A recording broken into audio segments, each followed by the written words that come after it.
गादी भिजवून टाक बाळा. भिजवून टाक.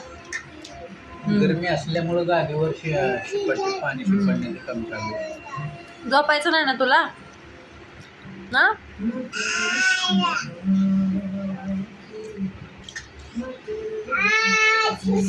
हा, फ्रीमध्ये पाणी मारून दिलं जाईल म्हणावं.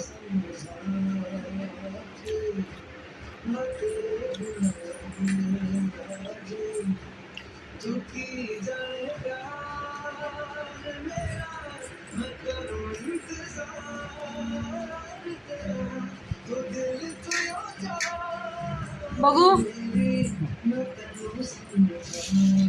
बाय.